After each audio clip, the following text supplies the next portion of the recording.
Renungan Pagi Maranatha oleh Ellen G. White, 23 Januari 2026. Mari kita berdoa. Bapa kami yang di sorga, Allah pencipta langit dan bumi, laut dan segala isinya, Allah yang maha besar, maha kuasa, sumber segalanya, yang kami sembah selalu melalui anak-Mu yang tunggal, Yesus Kristus. Terpujilah Yesus, anak Allah yang maha tinggi, yang adalah penebus, penolong, penghibur, pengantara kami. Pada pagi hari ini kami bersyukur boleh bangun dan berbakti, dan sebagaimana membaca dan mendengarkan nasihat firman-Mu, kiranya ini menjadi panggilan bagi kami semua, agar tinggal dalam Yesus sehingga kami dapat menanggung aniaya. Beserta kami sepanjang perbaktian ini kehendak-Mu yang jadi, ampun kami akan dosa dan salah, karena kami berdoa hanya dalam nama anak Allah yang tunggal, Yesus Kristus, yang adalah Tuhan dan Juru Selamat kami. Amin. Renungan hari ini akan dibacakan oleh Saudara Farlen Lohonauman. Kepada Saudara Farlen, kami persilahkan. Terima kasih, selamat pagi.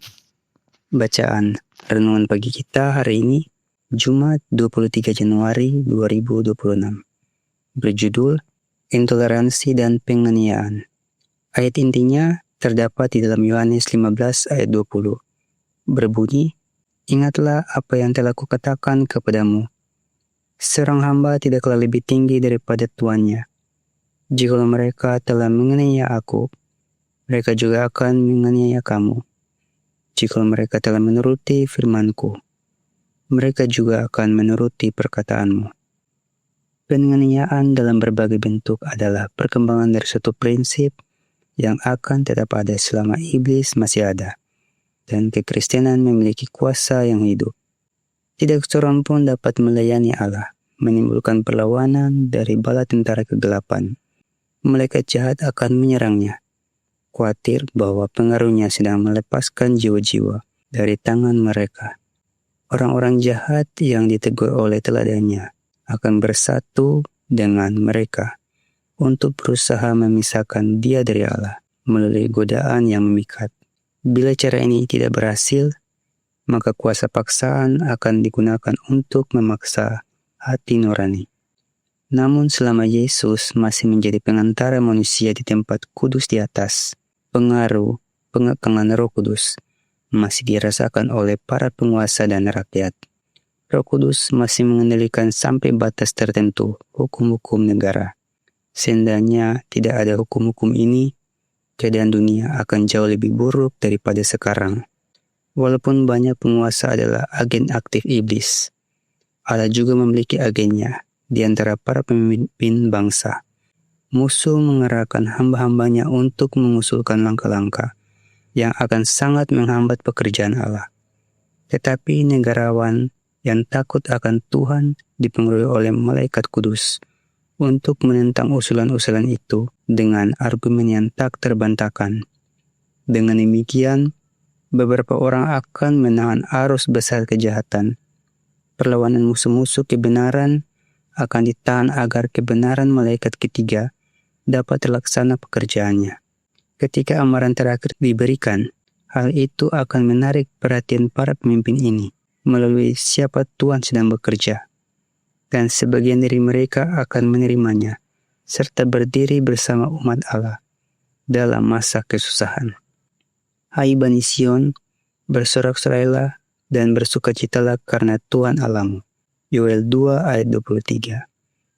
Pada hari-hari terakhir, demikian firman Allah, bahwa aku akan mencurahkan Rohku ke atas semua manusia, dan barang siapa yang berseru kepada nama Tuhan akan diselamatkan. Kisah Para Rasul 2 ayat 17 dan 21.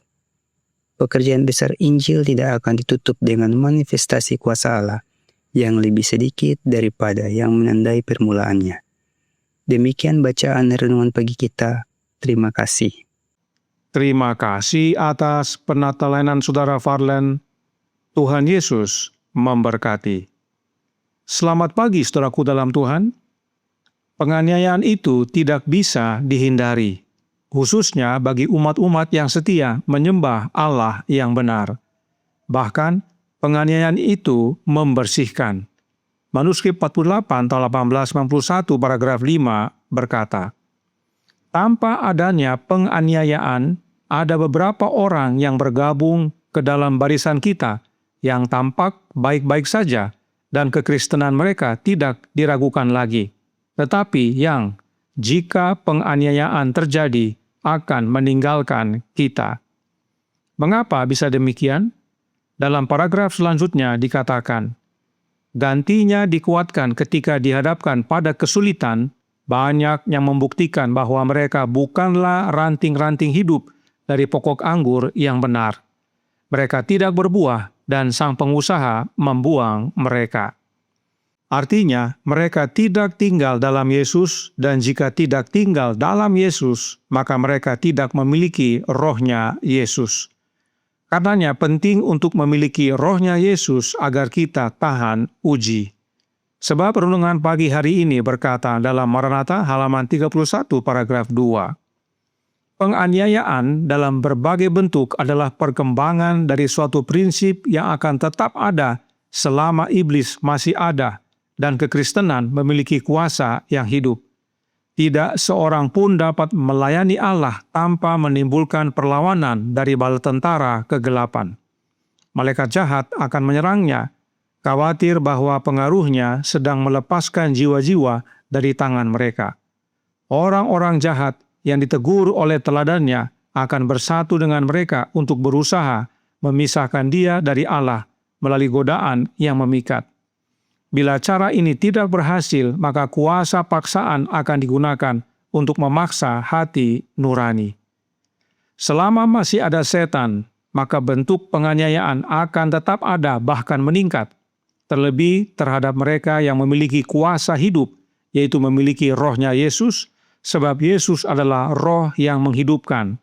Dan rohnya Yesus adalah getah bagi kita ranting-ranting dari pokok anggur yang benar, supaya hidup.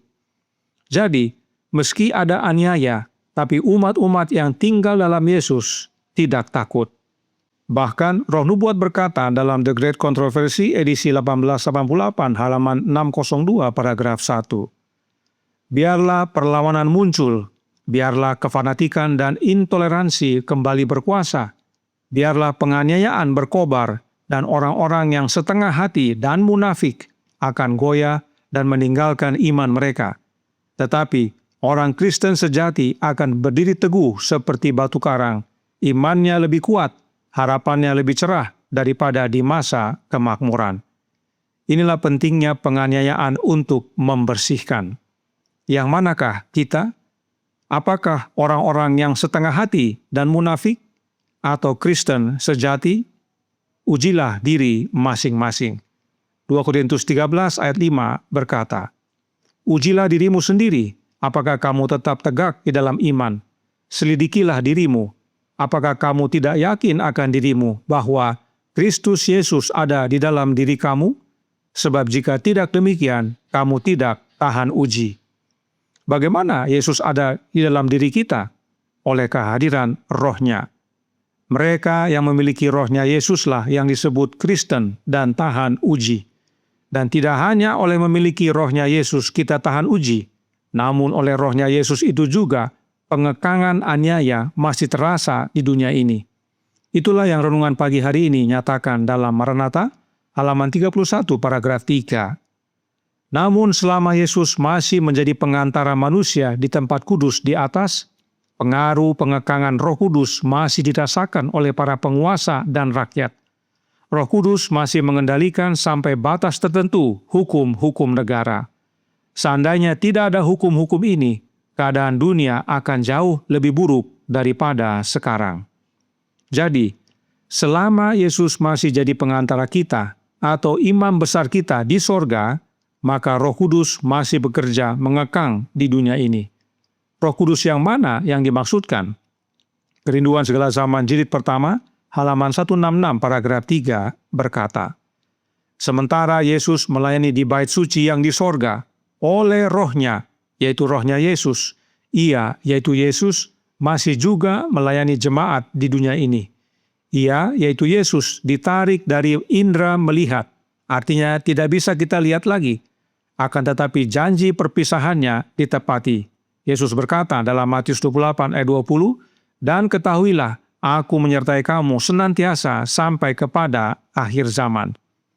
Saat ini, Yesus melayani sebagai imam besar kita, pengantara kita di bilik maha suci di sorga di hadapan Bapa. Namun janji Yesus untuk sertai kita sampai kesudahan Dia tepati dengan mencurahkan Roh-Nya ke dunia ini. Inilah Roh Kudus yang mengekang itu. Inilah Roh yang Petrus khotbahkan dalam Kisah 2, sesudah menerima kecurahan Roh Kudus.